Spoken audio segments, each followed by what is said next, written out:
สบายดีตอนแรกทุกคนเลยคลิปนี้เราออกมาท่องนาทางเขตลองบึกเนาะเราออกไปทางนี้มานี่คนเลิกเรียกเราออกมาทางนี้มานี่ ตอนนี้ยังอยู่เขตด้านหลังเราจะเป็นเขตสังเวียนหอดถิ่นบ้านดงกระโศกเดี๋ยวเปลี่ยนเซมไมกันตอนนี้ยังไม่ได้เซมไมเนาะมีร้านอาหารจีนไม่อยู่แถวนี้หลายเลยเดี๋ยวมาจอดทางหน้านี่ใส่ไมค์ก่อน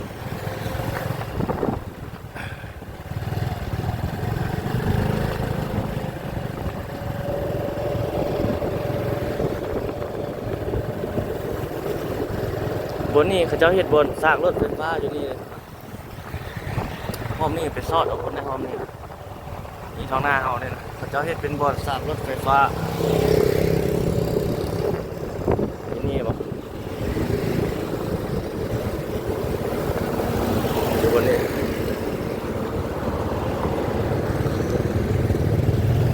เป็นบนสร้างรถไฟฟ้าเนาะมาสากนี่ได้นี่ลายหัวได้นี่ลายหัวสากเลย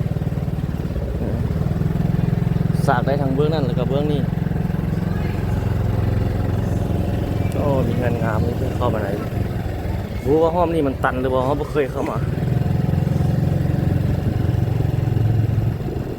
เมื่อนี้เป็นวันอาทิตย์เด้อทุกคนวันที่24เนาะนี่เป็นดินกว้างเป่าอยู่นี่โอ้ดินนี่กว้างได้นี่สามารถให้ตึกให้อาคารสูงได้บนนี้ดินกว้างว่างเป่าถ้าจะของดินให้ข้าเจ้าคนเศร้าเนี่ยโอ้สบายเลยจะมาเห็นตึกให้อาคารอยู่นี่กว้างขวางได้นี่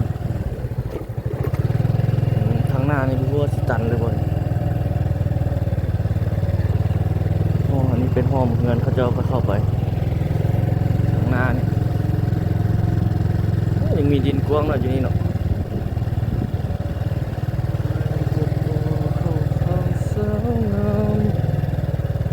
โอ้บ่ได้ตันเนาะคิดว่าตันมานี่ดิสอดวันนี้เขาคิดว่ามันสิตันในเขตบ้านดงนาโซ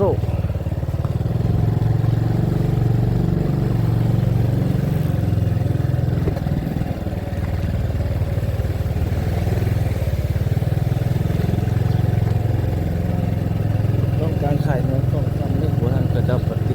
บัติขายเนื้อมีเงินงามหลายเลยเข้ามาได้ห้อมนี้ผมเคยมาไปซอดห้อมทางหน้าเขาเคยมาเยอะวันนี้บ่อย่างงามปะไดเขาเจ้าขี้เหนียวเอาไว้หน้าเงิน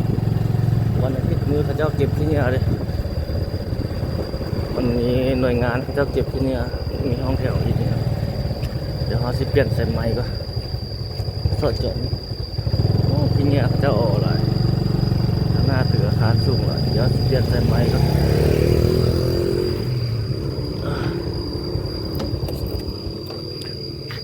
ไม้เขาอยู่นี่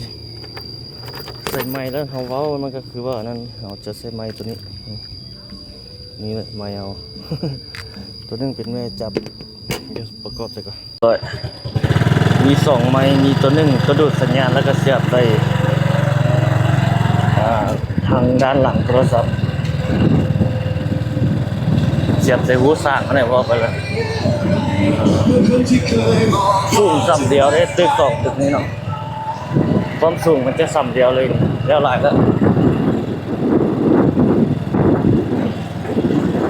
โอ้เดือดฮอนตอนนี้ประมาณ5 โมงเลยต้นมะขามนี่ก็หลายเนาะเดี๋ยวหลายเรื่องบนตึกอาคารที่เห็นวันจอดรถที่เป็นกว้างเลยนี่ซอดคุณหมวกแน่ใจมันเลย2 ตึกอยู่ใกล้เดียวนี่บริษัทเดียวกันก็กำลังเทศอยู่ร่วงไปใส่เดียวเนาะยันเจ้าของคนเดียวกันนี่เขาเจ้าซอยก้นขาวๆนี่เลยโกนนะคนอินจีเขาเจ้าผลิต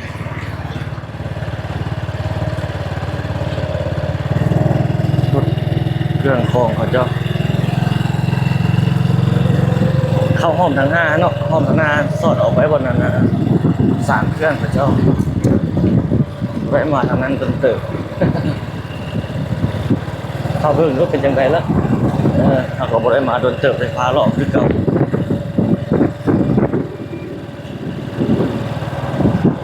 ออกทางหน้าเขา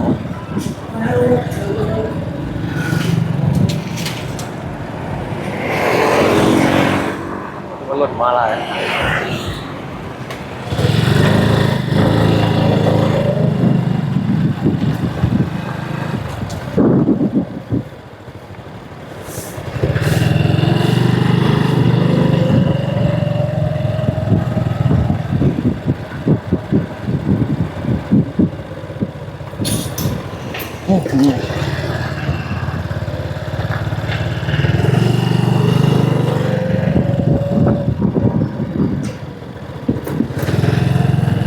เครื่องขายพระเจ้านี่มาจากจีนคนเลย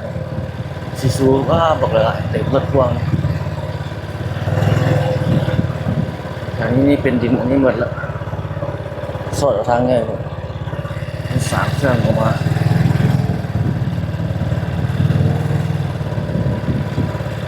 เคยแล้วทุกคนในเฮาเลิกเรียกเฮาบุไปรอบแบบนี้ คือบูฮูอยู่เลิกแล้วต้องได้ไปทุกแรงเลยวันนี้แรงวันที่24เลยเหมือน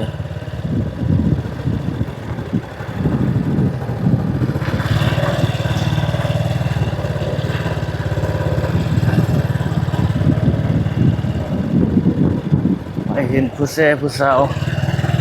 เห็นนั่นเห็นนี่ไปเขาเลิกเรียกเขาอยู่แต่ห้องก็บูอยู่เนาะ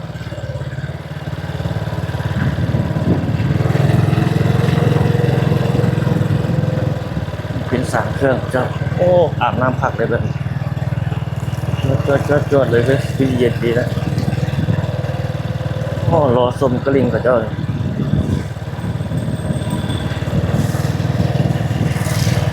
แม่นแต่สามเครื่องอันนี้อยู่เบื้องขวามือเขาเนี่ยเบื้องซ้ายมือเขาเนี่ยเบื้องขวามือเขาเราเป็นด้านหลังห้านตัวที่เป็นถนนนะเบื้องตรงนั้นโซ่หนองบึกฮะเป็นถนนคอนกรีตฮะไปทางหน้าสิไปได้บ่หรือว่าสิเป็นนั้นเมื่อเขาไปบุไรเขาเจ้ากำลังแปลงทางถ้าไปบุไรกลับขึ้นมาอ่อนนี้เนาะทางหน้าเขาแบบ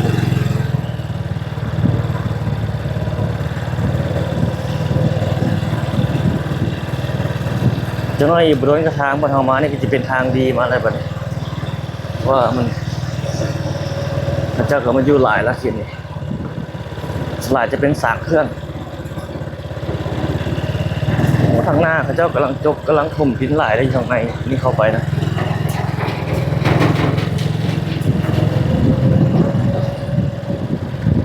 ทางหน้าเห็นจบไปอะไรที่เขาเจ้ากำลังแปลงอยู่นะ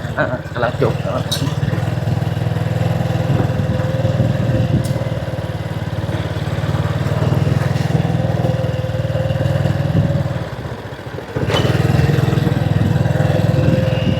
นี่ทางหน้ารถจบอยู่ฮะไปได้หรือเปล่า โอ้ไปบ่ได้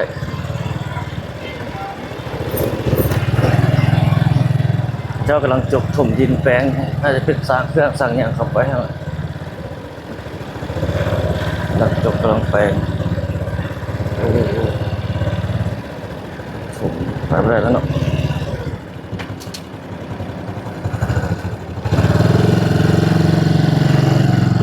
เดี๋ยวกลับตรงน้าเลิกอย่างที่เลยเจ้าก็ยังมาแปลงอยู่เรียนไปจะมาเศร้าเป็นสร้างเครื่องสร้างอย่างไปอย่างประมาณนี้ออกไปทางหน้าเลยทงนากับกลายเป็นเขตเศรษฐกิจโอ้นี่ต้นกล้วยครับ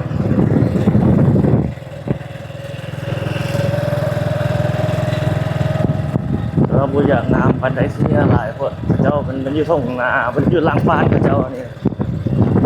เป็นทางใหญ่เลยคนอันนี้ซอยหลังบ้านหลักซ่อง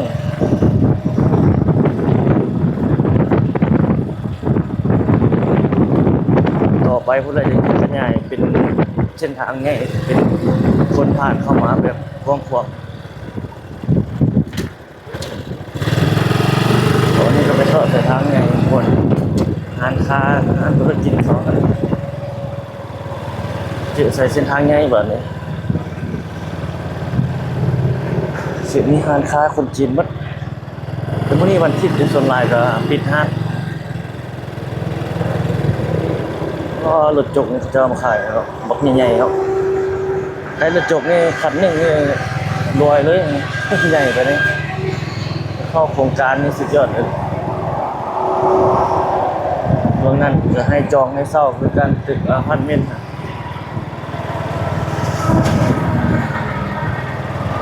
น้ำมูน้ำมันหลายเนาะของจีนล้วนๆ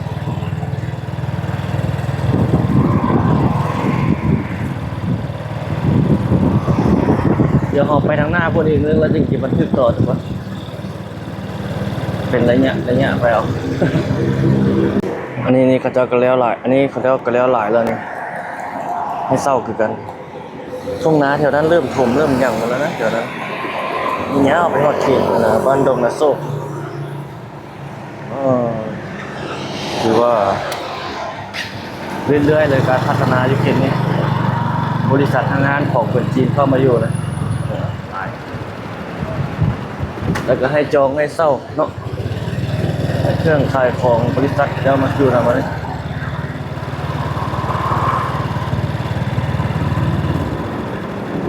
น้ำประปามีเลย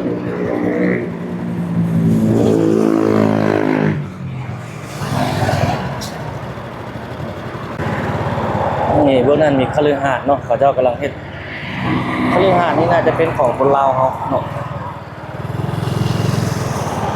โอ้เจ้าล้างรถเลยรถจีนนี่ก็โอ้ใหญ่หุ้นมันดีอยู่เลยเราเห็นได้ห้องรถไฟฟ้านี่ก็หลายเจ้าเข้ามารุ่นใดก็มีเป็นแบบบรรทุกเลยก็มีคฤหาสน์ที่พวกนั้นใหญ่รถจกน้อยแบบนี้ก็มีได้สำนี้ก็คักนะไปหาเงินอยู่บ้านเฮานะบ้านเฮากำลังสร้างกำลังสร้างกำลังพัฒนาผู้ใดคือเขาเจ้าเอาเครื่องมาขายเนี่ยเขาบอกย่านบ้านเฮามันก็กำลังพัฒนาเนาะเอามาขายมันได้ขายอยู่แล้วถ้าเฮาไปประเทศที่เจริญแล้วมันก็บ่มีบ่ได้นำไส้มันละวัตถุสิ่งของเหล่านี้นะแต่อยู่บ้านเฮานี่มันยังเป็นปัจจัยสำคัญต่อการใช้การพัฒนาอยู่ก็จะเป็นรถอย่างต่างๆที่เขาเจ้านำเข้ามาเนี่ยเป็นเขาเจ้าศึกษาข้อมูลก่อนแล้วถึงเอามาเพราะมันเข่าเห่าหูเห่าออกมาได้ทุกคนโอ้อันนี้เอาไปมันสิเป็นยังไงมีข้อสะดวกสภาพแวดล้อมการนำไซไม่อย่างบ่นะมาถึงเอามาปั๊มน้ำมันนี่ไกลแล้ว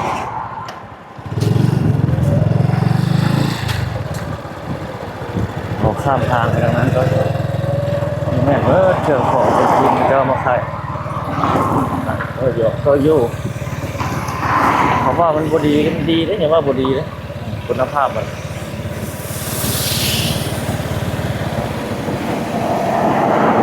เข้าไปเบื้องบนทางไหนเขาเจ้ากำลังแปลงบนเฮาเสียออกมาเมื่อกี้เจ้ากำลังถมเป็นเดินใหญ่เลย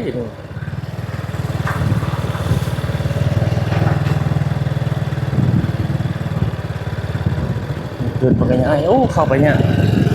เดินใหญ่อยู่ไหนนะเข้าทางงานไปซอดตรงนั้น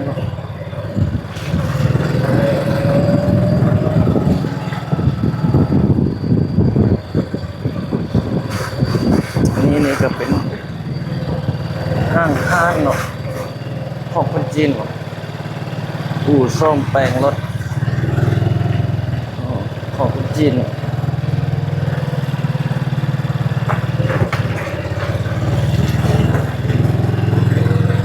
ดินว่างอยู่แล้วไม่ไหล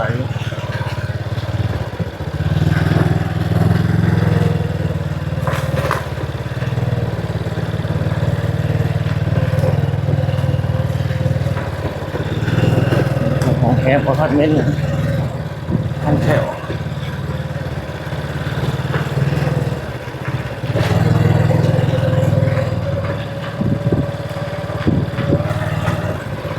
แถวบ้านพักฝนนี่บ่ตกดิวันนี้เนาะ ทางแถวนี้มันบ่ใหญ่ดีปานใดเด้มันเป็นทางอ้อมทางนั้นเขาเจ้าเข้ามาเป็นเขตตรวจเขาเจ้ากำลังให้ตรวจอยู่ไปซื้อมันก็ซอดใส่เขตอันนั้นพุ่นแหละทางนี้ก็ไปซอดพุ่นแล้วเสร็จทางนั้นเป็นทางยางแล้วเดี๋ยวนี้เขาเจ้าเฮ็ดแล้วเด้ตอนนั้นเข้ามาเขาเจ้ายังบ่เฮ็ดบ่แล้วนี่เขาเจ้าเฮ็ดเป็นยาวฮอดพุ่นเลยบ่เลยบ่เสาเฮ็ดห้องแถวขายเครื่องสร้างหยังสบายเป็นล็อกทาง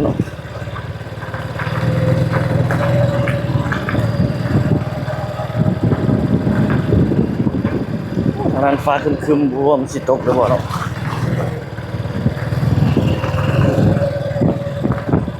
โอ้ทางหน้านี่ไปได้อยู่โอ้ทางหน้ามีงัวฟ้าลมหรือฝนสิตกนี่เว้ยที่นี่มีห้องแถวว่าจะเอาเยอะอยู่โอ้ที่นี่มีห้องแถวห้องเช่า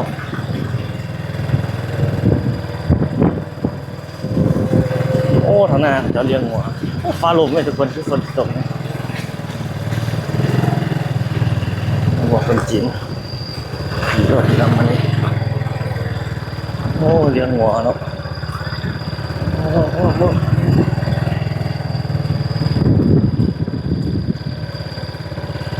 เข้าเบิ่งข้างในนี่เขาเจ้าเคยมีโครงการเนี่ยแต่ว่ายังพักเห็นอยู่เจ้าเห็นโอ้ไว้นี่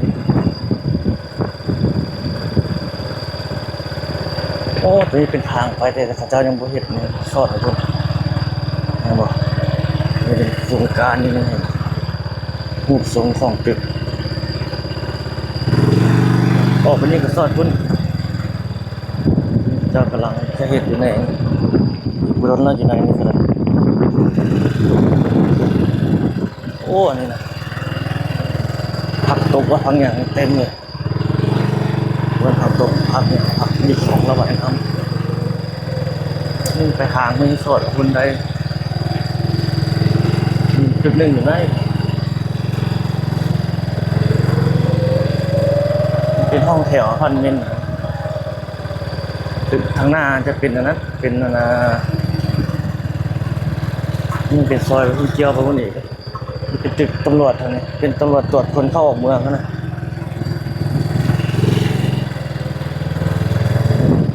ถมดินถมรอดหมดนะ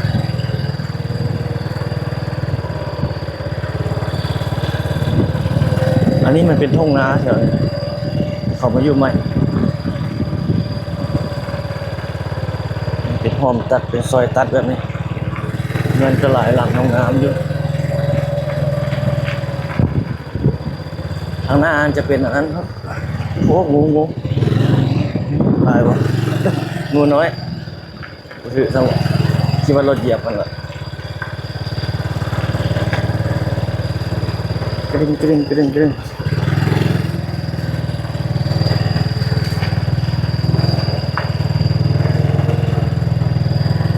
โอ้มีป่าบอนขึ้นมาเยอะขณะเห็นแหนมเห็นตึกที่เจ้ากำลังสร้างอยู่ทางนั้นทางเบื้องนั่นนะปากทางคุณนี่เป็นหนองนี่ปุโรนนี่ก็ได้นะ ทุ่งนากับกลายมาเป็นเขตเศรษฐกิจ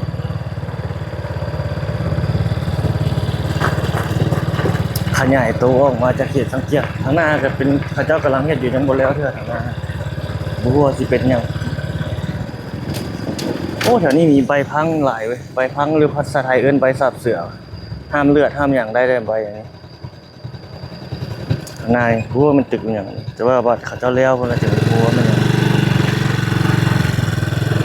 นี่ก็ไปสอดใส่ทางนั้นพุ่นเดี๋ยวเฮาสิออกไปทางนี้ไปสอดใส่ทางเก่าเมื่อกี้เพิ่นห้ามรถ5ต้นผ่านเส้นทางเส้นนี้เนาะแล้วก็ทุก5ต้นห้ามผ่านนี่กระทรวงการเงินศูนย์สถิติแห่งชาติวัดใดเจ้าเห็นงาม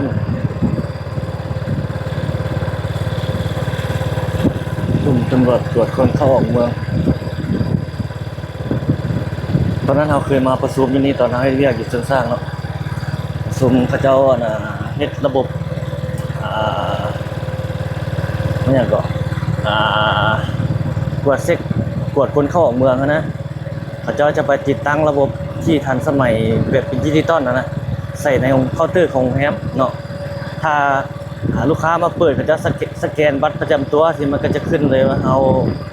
ลูกค้าคนนั้นมานอนอยู่ห้องนี้บ่นี่ก็มันจะโซขึ้นมาศูนย์เขาเจ้าไปเลยนะเราจะเห็นแบบนั้นมันป้องกันปัญหาหลายๆอย่างแล้วถ้าผู้ใดเป็นคนบ่ดีนี่เพิ่นก็จะสามารถจับได้เลยนะถ้าให้เป็นเฮ็ดเป็นเอกภาพหมดทุกโรงแรมนี่ถือว่าดีเลยทุกคนเนาะถ้าเฮ็ดเป็นแบบนั้นนะเพราะว่าทุกคนที่มานอนนั้นจะงูห้องเด้มันมีสแกนบัตรประจำโต๊ะเนาะสแกนแล้วจะเห็นรูปเห็นอย่างขึ้นมาเห็นข้อมูลส่วนตัวนะว่าเรามาพักอยู่ตอนนั้นมันจะขึ้นโชว์ไปแบบนั้นประมาณนี้ว่าหลายโรงแรมก็ยังคิดอยู่โรงแรมก็ตัดสินใจไปแล้วให้ทุกคนให้เจ้าของกิจการนั่นแหละเพิ่นก็เก็บค่าเช่าเก็บค่าไม่อย่างบำรุงรักษาอยู่แต่ก็บ่หลายเรื่องติดตั้งเครื่องนั้น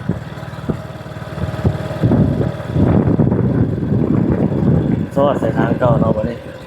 โอ้แต่เป็นสโตกินทั้งนั้นแล้ว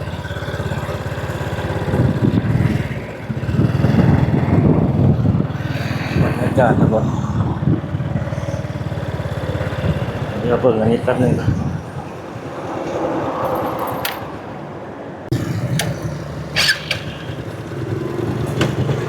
แพงน้อยตัวไป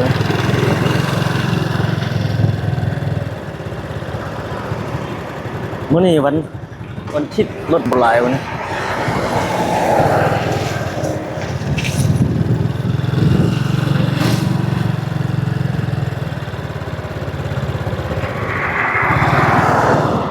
รถนี่เล่นไว้ในเส้นทางเส้นนี้ถ้าพอมาข้าม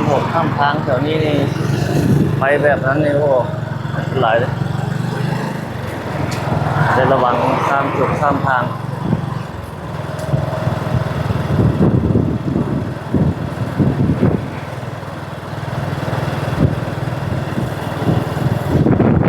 รถที่บ้านเขาโอ้น้ำมันไหลขึ้นทางรถต่างประเทศที่เขาจะมาอยู่บ้านเขาได้ทางรถคนลาวเขาได้ถือว่าทางการเพิ่นก็ออกแจ้งการเนาะบ่ให้นำเข้ารถน้ำมันจนหมดปี2016ในบ่ทุกคนโยกการนำเข้ารถน้ำมันนะเพื่อจะเอารถไฟฟ้าเข้ามา2017จึงค่อยว่าการรถน้ำมันเข้ามาใหม่นะสั่งโจกการนำเข้ารถ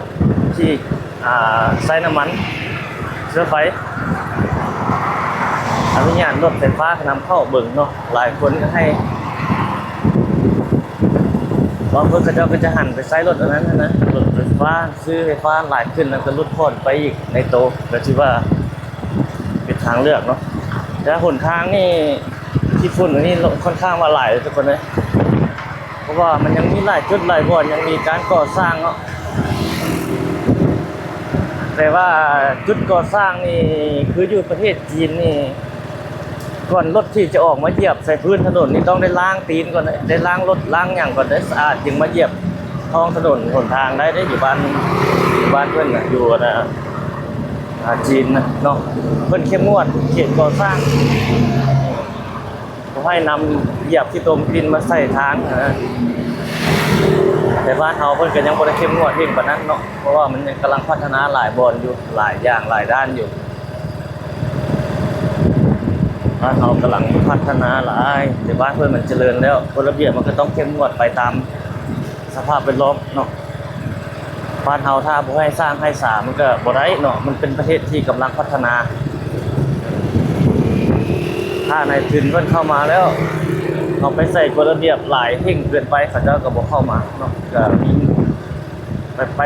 มาใส่แบบเรานั่นแหละคนลาวเฮาก็แบบงานเด้อันใดเป็นอันใดนะสมมาพาควรสมเหตุสมผลนั่นก็ว่าไปแล้วประมาณนี้ปัจจุบันนี้เพิ่นกำลังปล่อยให้คนนักลงทุนเข้ามาเรื่อยๆเข้ามาหลายตัวแห่งดีต่างประเทศนี่ญี่ปุ่นก็มาหลายโครงการอยู่ทุกคน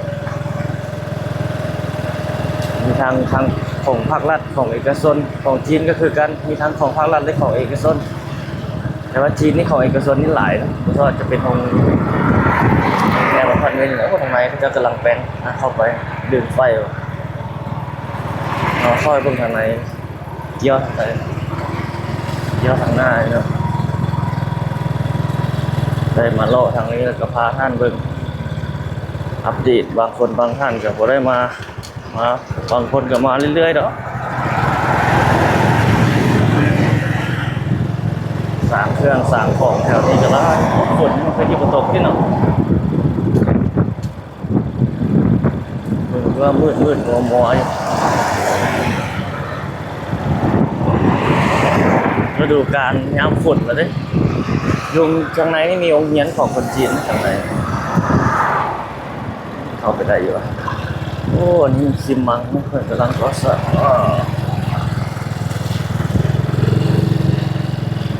โอ้มันอย่างไฟฟ้าวะน้ำประปาไฟฟ้าทำขนาดเลยไฟฟ้าโอ้ไฟฟ้าเนาะพระเจ้ากำลังใส่เสาเข้าไปโอเคพูดเสาใหม่เสาไฟต้องปีใหม่โอ้โหนี่มาขายอย่างนี้เลย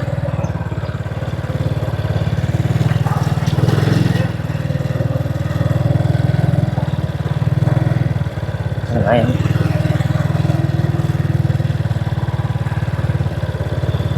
แฮมเฮียนก็สูงเนี่ย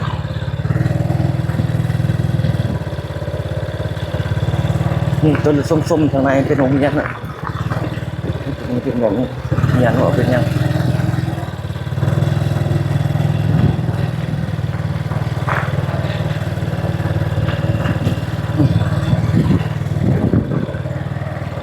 คือจะเป็นโรงแรมหลายก่อนเอาลงเนี่ย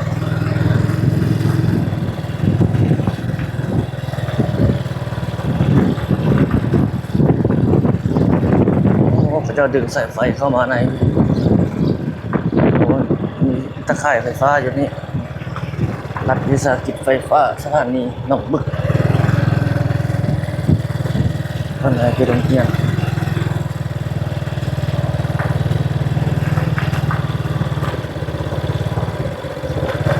จนไปนี่สอดออกไปใส่ทางนั้นหมดเลยเนาะทางนี้ส่วนใหญ่ทางนี้คนจีนก็จะเอามาอยู่คนบริษัท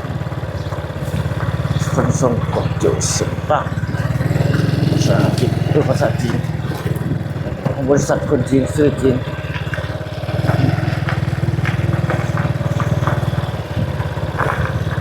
นี่ของงานเนี่ยเป็นโรงเรียน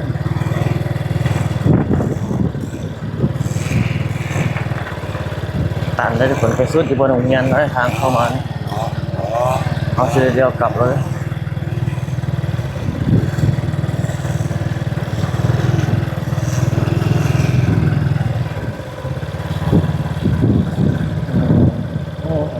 ไปสอดคุณนี่หนอเดี๋ยวกลับละเข้ามาให้ได้เบิ่งเนาะโอ้ท้องฟ้านี่คือฝนตกวันตกคนนะคือฝนสิตก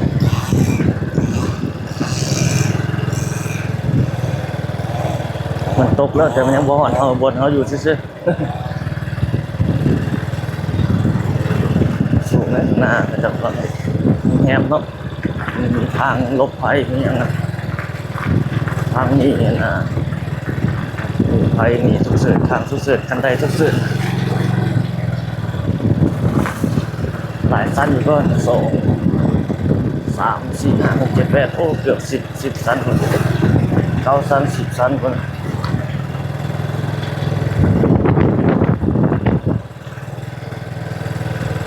ออกไปคืนแล้วทุกคนวันนี้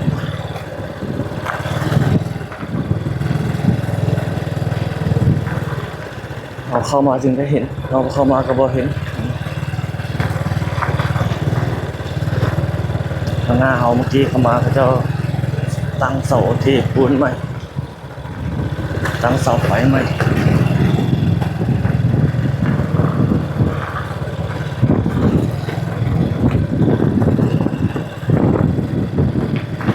ฟ้าลมมาคือฝนตก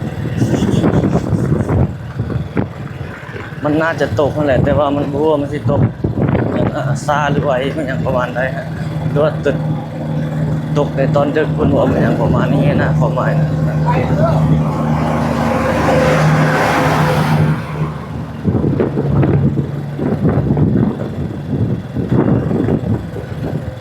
โอเค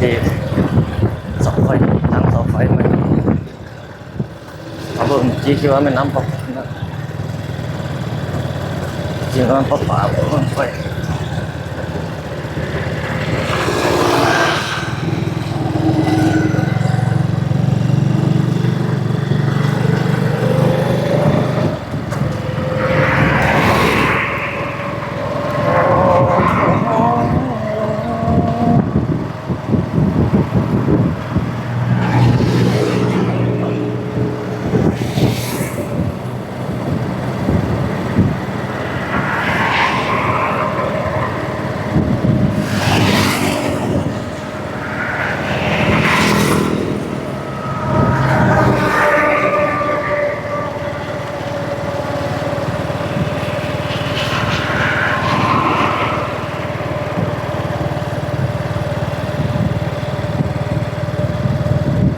มีรถพ่วง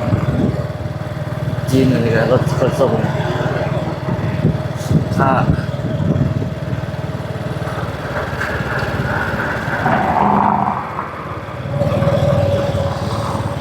โอ้หาวนอน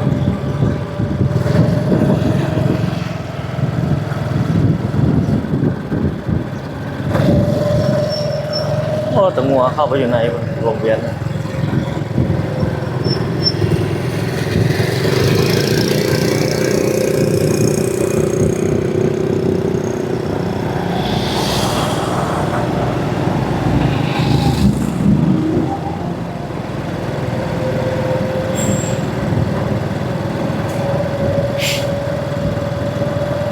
ต้นไม้หลายเนาะตัวนี้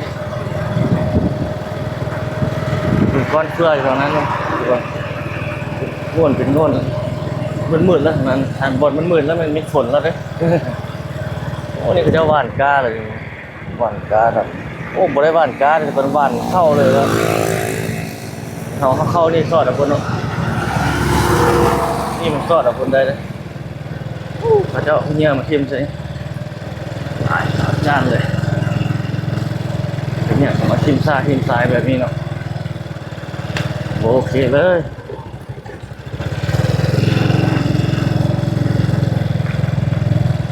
เขามักง่ายเกินไปทางนี้ทุกคนมีหนองน้ำหนองปลาทุ่งนา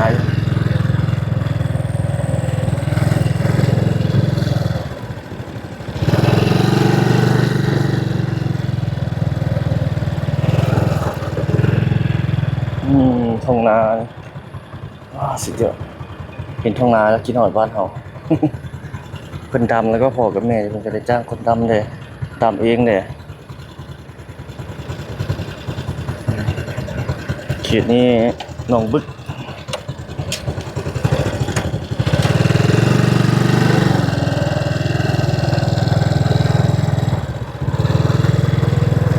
เลาะเบิ่งผู้แซ่ผู้สาวทุกคนโอ้นี่เป็นคลองน้ำใหญ่สมควรโอ้คือที่มีปลาอยู่เลยเบิ่งจากน้ำนี่เนาะ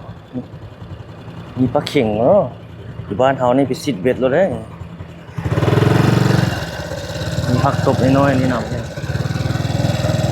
ที่มีปลาเข่งเนาะก็เงินหลังนี้เฟอร์นิเจอร์หมดเลยเว้ยขายดินเนี่ยที่นี่ตัวนี้ก็ขายนี่ทุ่งนาขับเลยเงินอีกไกลทุ่งนาแบบนี้เขตนี้ถ้าเปิดแอร์เปิดพัดลมแน่นอนการเลี้ยงงัวเราเนี่ยยังเย็นโอ้ตัวนี้มันเป็นห้องแถว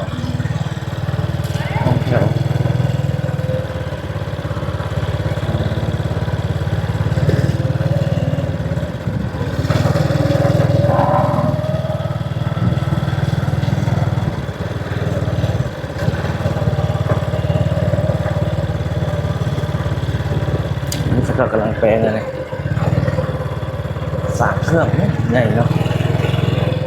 สารเครื่อง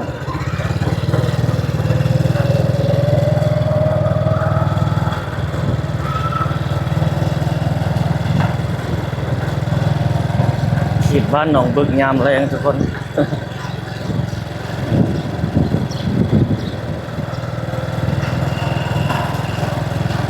งานที่ไหนบ้านเพื่อนเจ้าจะเก็บ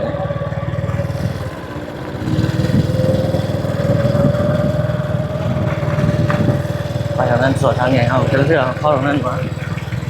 ที่เข้าไปทางนี้เป็นสิบเจ้าเที่ยวไปทางนั้นก็ไปหลายแล้วเป็นสิบไปทางนี้ใครก็สีใครน้ำหนักน้อยเลยฉากเรียบไปทางนี้ทางนี้เราไม่เคยเข้ามาบ้านหนองบึงใต้เมืองศรีโคตะบอกนครหลวงเวียงจันทร์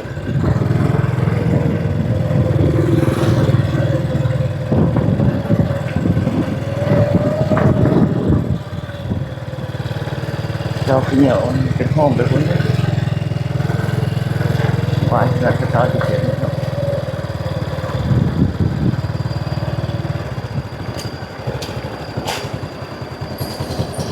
โอ้ฝนมันตกแค่ได้สักครึ่งมา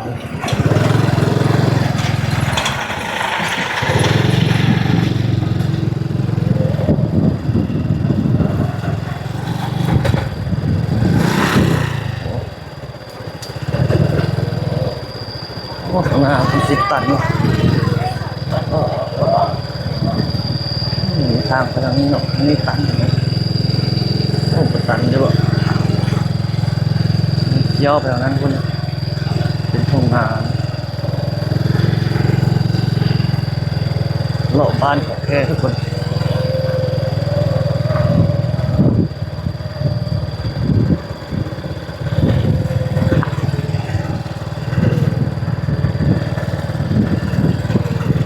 แถวนี้ทุ่งนาครับเจ้าว่านเนาะทุ่งนาทุ่งเขา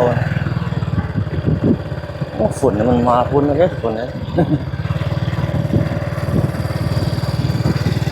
บ้านนั่นที่เจ้าจะเห็นนี่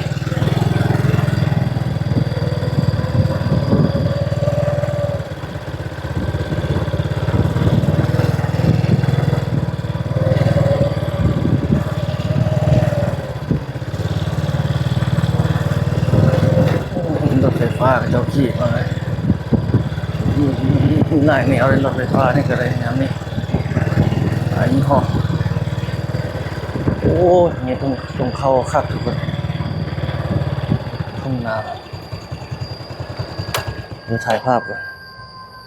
เสียงมาอย่างนั้นนะ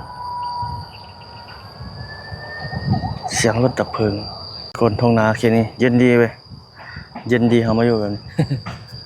เขาเจ้าหวานเนาะทุ่งนาเขาเจ้าทุกคนไม่ได้ดำเลยหวานเข้าหวานกล้าใส่เลยหวานเป็นเม็ดเป็นแกนใส่เป็นเม็ดเข้าใส่เลยไปออกคนนี้สอดทางหน้าพุ่น เลาะไปเรื่อยๆ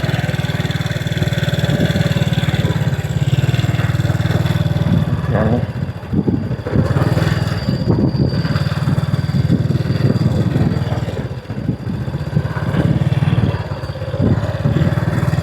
โอ้อากาศนี่เย็นทุกคนเจ้ามีส่วนแต่เจ้าไม่ได้กินเครื่องแต่เจ้าแปลงนะ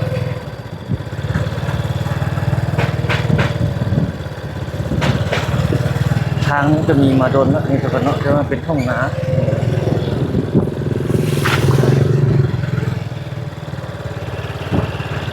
ต้นนั้นต้นมะพร้าวนี่ที่สวนพระเจ้าโอ้ห้องน้ำคักเลยทุกคน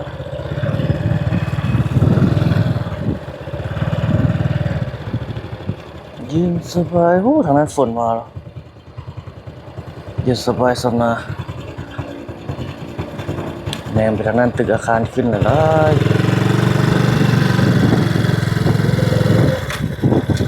โอ้เงินงามที่ไหน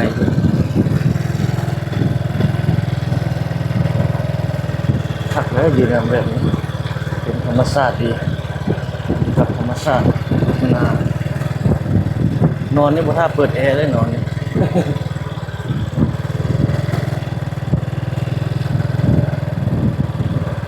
ร ลมจ้อยๆ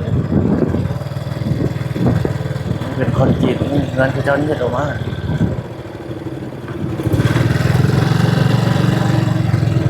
อันนี้เป็นบ้านสำเกตแล้วเด้อทุกคนเอ้ยทางหลังเป็นหนองบึกมาฮอดจุดนี้สำเกตแล้วแต่ยังสำเกตนี่ยังขึ้นกับเมืองสีโคตรตะบองอยู่ทงให้ทงนามีต้นพร้าวอีกเนาะนี่เนาะเขตบ้านสำเกตเมืองสีโคตรตะบองนครหลวงเวียงจันทน์สำเกตหนองบึกเขตนี้นะทงให้ทงนาป่าเขาแต่ก่อนระยะนี้มันพัฒนาไปเรื่อยๆแล้วคนเข้ามาอยู่หลายแล้วเนาะก็เปลี่ยนไปพัฒนาไปบางจุดบางบ่อนก็เข้าโดยนักลงทุนบางจุดบางบ่อนก็โดยนั้นคนเฮาลาวเฮาเองเนี่ยประมาณนี้โอ้ต้นไผ่ต้นนั้นครับเลยเป็นพมอยู่แบบนั้นเนาะทางเข้าหัวเข้าไปหนองก็จะโอ้วิวนี่งามเลยวิวทุ่งให้ทุ่งนา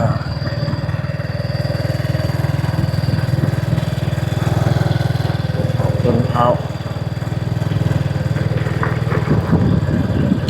มีสองทางนะไปทางใดดีเนี่ยทางนี้ก็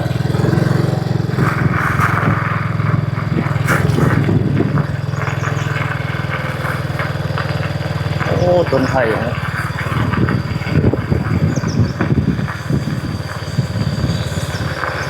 วัดนะโอ้ทางนั้นมีเงินตึกอีกยังเป็นทางเข้าไปทางนี้เลยทางนั้นก็เป็นวิวงามเลยมาทางนี้บนกันนะ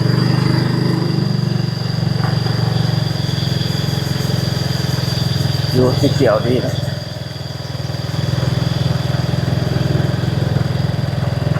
ทางหน้าเจอทางไหนเลย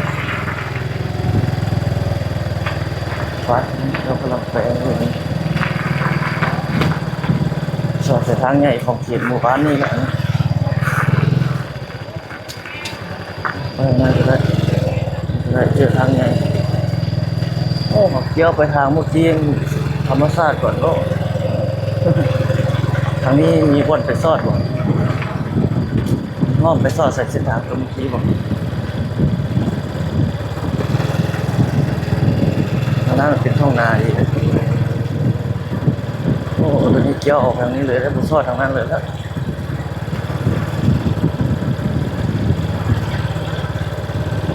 เกี่ยวออกทางนี้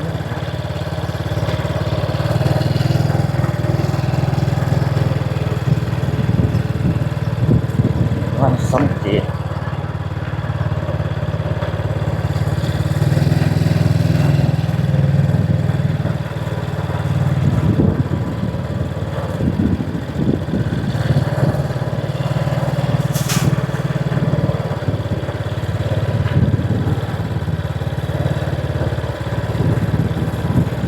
ฤดูฝนนี่ออกไปโลกเขตต่างแขวงนั่นคือยี่คักมาทุกคนเนาะสีเขียวดีอยู่เขตในเมืองก็ยังเขียวแบบนี้แหละยังมีทางไปพุ่นอยู่นี่ไปซอดแต่พุ่นเอาที่ไปทางนี้ซะเนาะ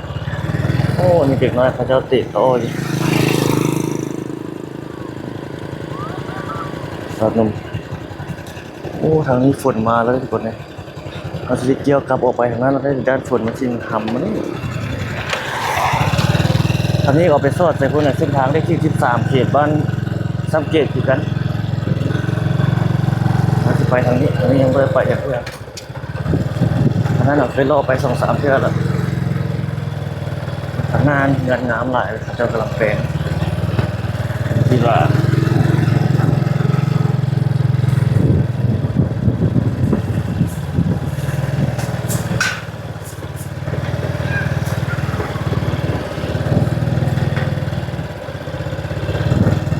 หน้าไปพุ่นมีเป็นซอยไปพุ่นโอ้เงินเขานอกทางไหนโอ้อยู่ตรงนาคักเลยเงินโอ้บนนี้ดิดท่อน้ำเสื้อเดียวไปพุ่นมีสดเป็นทางมาพุ่นทางหน้าเขาจะเห็นมันนี่นัดอันนี้ไปสอดใส่ทางตัวเมื่อกี้นี่ตัวเขาเอาสิมา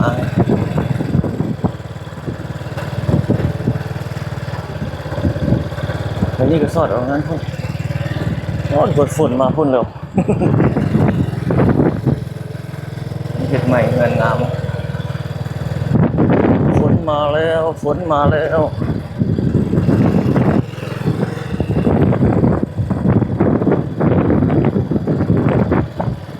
โอ้นี่เป็นดินเขาได้ไม่ได้เป็นทางที่บอกแต่เห็นทางห้อยเขาเจ้ามาอยู่มันน่าจะไปสอดใส่คน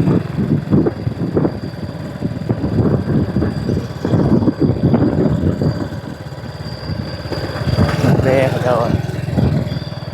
โอ้เงินงามนี่มันมาซอยบนนี้ทางเมื่อกี้ออกมาแร่เขาเจ้าไปเขาเจ้าเล็กแร่เมื่อกี้เอามาซอยนี่เมื่อกี้เอามาซื้อเมื่อกี้เลยออกมานี่ ก็มีหญ้าพังหลายตัวเขียนนี่หญ้าพังแล้วหญ้าสาบเสือยาห้ามเลือดเองเป็นสมุนไพรแบบบ้านๆแบบมีดบาดผ้าบาดแล้วเจ้าเอานะเอามาบีบใส่นะมาบีบใส่นะแผลมันยืดเลือดเป็นเนี่ยห้ามเลือดห้ามเนี่ย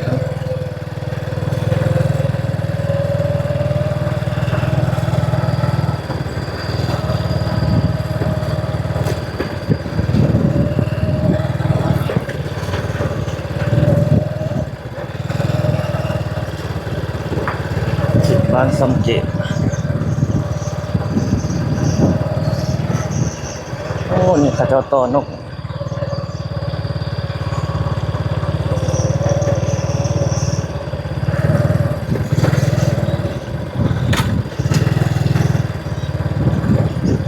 ทางตัวนี้ออกไปสอดใส่คนนึง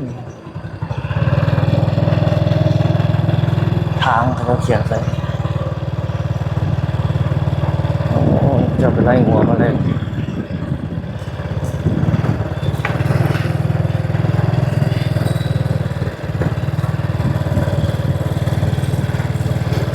น้ำไหลอยู่ท่อน้ำนี่คือเขาแปลงอันนี้โดนกันบึกจากก่อสร้างอายุของชิมานการก่อสร้างหลายปีแล้วโอ้ทางหน้าตันว่ะน้ำท่วมหนาเขาเจ้าโอ้แถวยังเป็นป่าทุ่งนาขับอยู่เนาะหนองเป็นป่าในทุ่งนา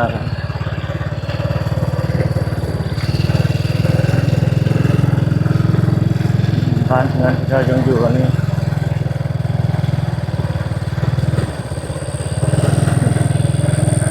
บ้านเมื่อกี้เอาไปปรับแสงละมืดเลยมือเอาไปเจ๊กใส่มันโฟกัสละมืดอยู่เลย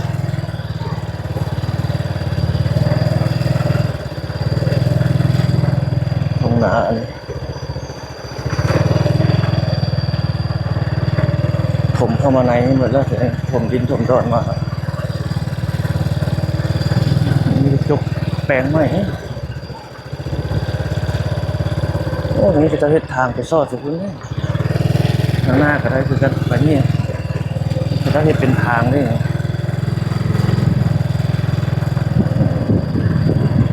โอ้ทางนั้นฝนตกแล้วแถวสังเจียงคุณทุกคนเนี่ยเขาว่าจะได้แข่งฝนวะ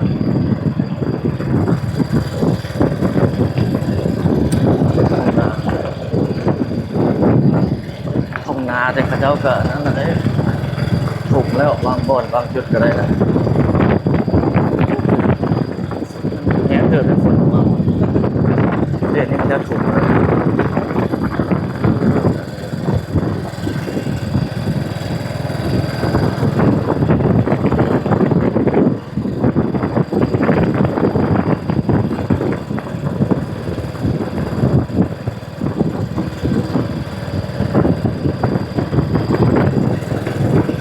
แถวฝนตกมาแล้วเสียงเขียดแต่แม่แบบโอ้นี่ขัดต่อแล้วกัน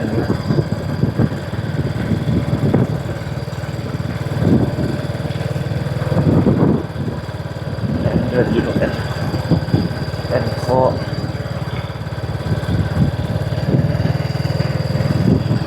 จอดรถมันอยู่ตรงนั้นเลย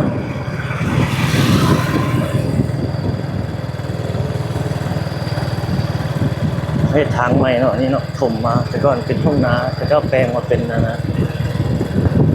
แปลงมาเป็นทางพาดเข้ามาขีดไปทางนั้นขีดไม่หงการมีไซส์ทางนั้น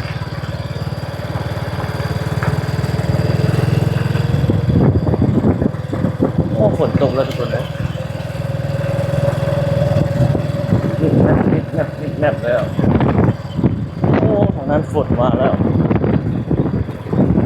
เสาอยู่ใส่นอกมันเรื่องเราเขาเขียนป้ายใส่โอ้ฝนมาทางหน้าแล้ว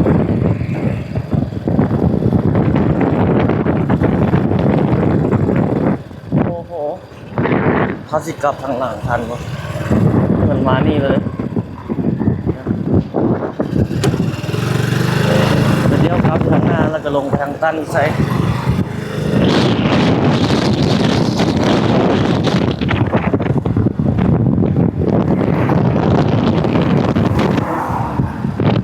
ฝนมานี่เลยอ่ะ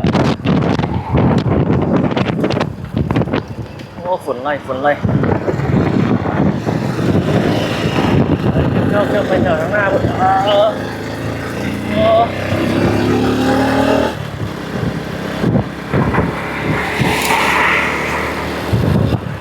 ไปทันปะข้างหน้าชีวิตแล้วมีแล้ว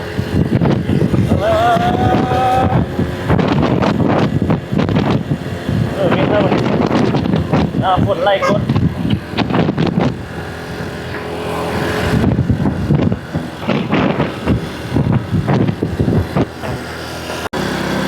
นี่ฝนมาข้างหลังทุกคนฝนมาข้างหลังขี่มาเกือบโมเวท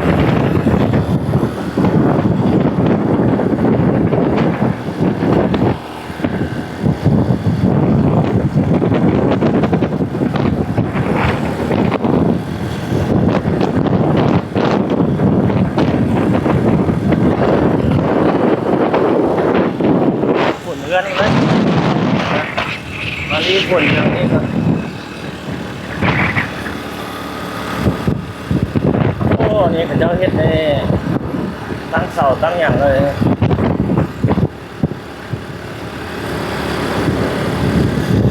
โอ้หลังงานที่คนหลายด้วยโอ้ฝุ่นไม่อย่างเป็นแบบนั้นเลยเจ้าถมดินที่นี่เลยเนาะเป็นอย่างนี้นะว้าวเห็นเลยปานน้ำหมอกอ๋อรถขนาดสิ่งร้อยขนาดเลยฝนประทานเขาแล้วมันทุ่งนาเลยครับญี่ปุ่น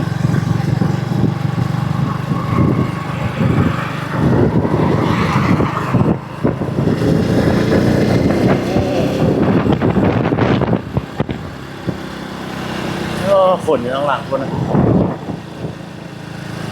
ไปที่มันลัดหน้านี่มันมาพวกมันน่าจะประตกมาทางนี้มาทางนี้สิทางนี้มาแล้วซ้อนนั่งอยู่ห้านแถวนี้ท่าว่าห้านเราห้านเบียร์แถวนี้ก็ใส่เนาะ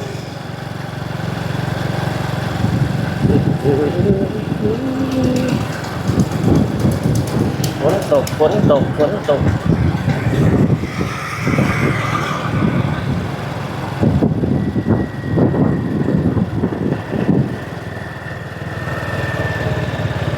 เรื่องนี้ก็ห้านเบียร์ก็กันนะห้านเบียร์ไปห้วยหงโอ้มาทั้งหลังนี่เลยทุกคนเลย